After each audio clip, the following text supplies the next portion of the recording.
Moi qui aime la modernité, je pensais jamais présenter un dinosaure comme chroniqueur économique. T'es déguisé en quoi, là? C'est tyrannosaure? En stégosaure. En stégosaure. Et là, c'est toute la famille, là, les enfants, tu montrais les photos. Ben, c'est ça. Famille dinosaure. Elliot est déguisé en tyrannosaure. Théodore aussi, mais bon, c'est plus informe là, à 7 mois. Tu sais, c'est plus une boule verte. Là, ça vient d'où, l'amour des dinos? Pourquoi ça, cette année? Non, mais c'est Elliot qui drive le déguisement. Elliot, 3 ans et demi, là, évidemment, les dinosaures. Je sais pas s'il y en a qui ont des enfants parmi les auditeurs, mais je sais pas, toi, Henri, Henri est petit, il décide pas. Là. Il est un petit poulet, mais c'est pas lui qui a... À 15 mois, c'est pas lui qui a décidé. Il y a un moment dinosaure qui survient tôt ou tard. Puis le stégosaure, il y a des plaques dans le dos, des pics au bout de la queue, puis un très petit cerveau, ce qui est un peu paradoxal. Là. J'ai plutôt tendance à penser que le mien est plutôt grand. Conforme. Paradoxal. Les résultats sont sortis pour les géants de la technologie cette semaine et ils font de l'argent quand même. Ça va bien? Ça va bien, mais plus ça va, plus je suis inquiet dans une certaine mesure parce que ça peut pas être soutenable des taux de croissance comme ceux-là. Puis surtout, Mario, on le dit toujours, c'est les 5, 6, 7 titres là, dans le haut du tableau du S&P 500 qui font toute la croissance actuellement. Donc là, cette année, ceux qui ont tout fait péter, Google, des résultats plus qu'extraordinaires. Mais toi, c'était moins bon un peu. Je regardais, mais juste les valorisations depuis le début de l'année. Là, Alphabet a augmenté de 48 le prix de l'action. Google. Microsoft, 25 Meta, 14 c'est pas... Ils viennent les autres, ils ont présenté des résultats, ça va un peu moins bien pour Facebook. Ils ont pris une perte, là,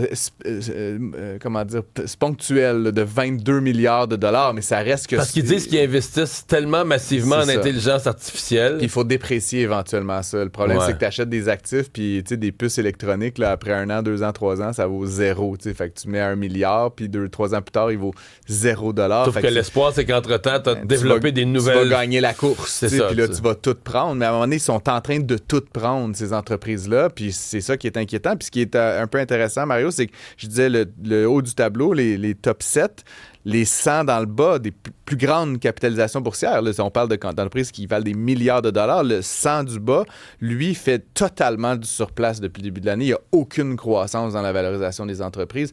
C'est quand même quelque chose On disait la même chose en 2024, puis ça se poursuit en 2025. Oui, c'est l'histoire. Ça, exactement. Mais tu sais, à un moment donné, tu comprends que juste logiquement, quelque chose qui grandit à 30 par année, qui est déjà rendu à 2,5 billions de dollars de valorisation, juste un fait étonnant, quand il y a eu la crise de 2000, la fameuse dot-com, il y avait une entreprise Cisco là, qui fabriquait beaucoup des équipements hardware là, pour l'Internet, là, c'était la bulle Internet, sa capitalisation boursière était équivalente à 5% du PIB américain. Puis on disait, my God, c'est une grosse entreprise.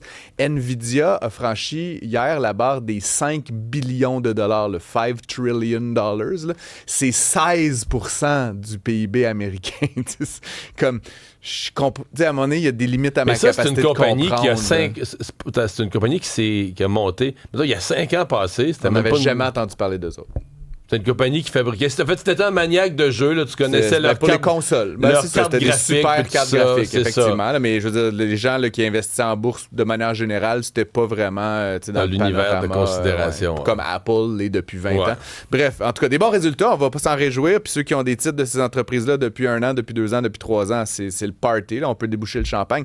Puis à la limite, hier, on aurait pu penser que à un moment donné, il y aurait comme un plafond, mais non, les croissances continuent. Puis tu sais, je vois aussi des entreprises comme Microsoft, comme Apple, comme Facebook, qui font des taux de profit de 30%, de 40%. Tu sais, fait que pour chaque pièce qu'ils vendent, il y a 40 cents qui restent de profit en bas.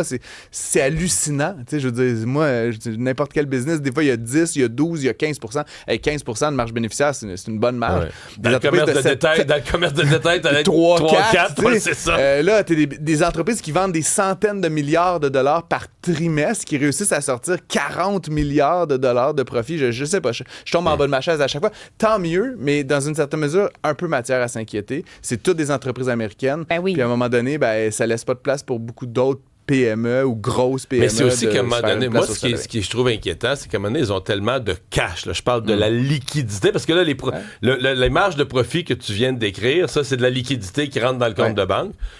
Tu dis, mettons, Amazon, Google, toutes ces compagnies-là, ils décideraient, on veut rentrer dans tel domaine, là, il pourrait acheter, mettons, dans toutes sortes de domaines, il pourrait Toutes acheter les banques.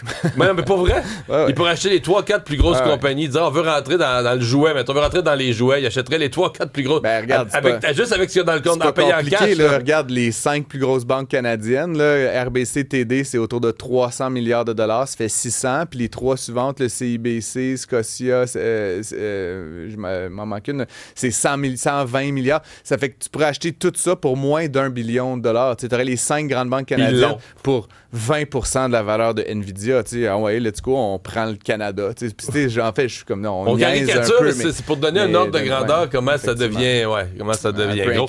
Rio Tinto qui dit ne pas avoir peur des tarifs. C'est une entrevue intéressante avec son nouveau patron, puis qui dit qu'en fait, c'est ce qu'on disait. Ils sont dans l'aluminium. Ils sont dans l'aluminium, puis c'est surtout en référence à ça qu'il fait mention. Les activités au Saguenay sont pratiquement pas impactés. Les plans d'investissement sont pratiquement pas impactés. Puis, dit-il, dans les faits, actuellement, les tarifs de 50% qui sont imposés à l'acier et à l'aluminium entrant aux États-Unis, ils sont imposés à tout le monde. Fait que le Québec reste le moins cher parce que l'électricité est pas chère, parce qu'on a un savoir-faire extraordinaire, parce qu'on a investi des milliards de dollars dans les infrastructures. Fait que même s'il y a le tarif, le Québec reste dans une très, très bonne position pour continuer d'être le fournisseur privilégié pour les Américains. Puis ce qu'il dit, en fait, c'est que c'est un marché qui est un peu tendu. Là, il y a de la demande, là, etc. Fait que c'est surtout les clients qui payent le 50% de tarif. Fait qu'ultimement, il dit, nous, ils ont pris une petite perte là, de 300 millions de dollars. Mais je veux dire, c'était plus un ajustement tarifaire au début des tarifs. Mais maintenant, ça va être essentiellement repassé aux clients de cette entreprise-là. Donc, il n'y a pas tellement d'inquiétude à y avoir, au moins pour ce secteur-là, même s'il est durement touché par les tarifs. Tu vas passer l'Halloween avec ça? Ça paraît pas imperméable? Non, la peau de dinosaure, ça m'était imperméable. J'ai un autre uniforme d'économiste fou pour ma chronique avec Richard cet après-midi. Okay. Donc, restez à l'écoute de Cube. Est-ce que ça, c'est ton fort intérieur que tu sors à l'extérieur? Oui, exactement. Je suis pas assez fou déjà. Faut que je l'habille. Merci, Francis.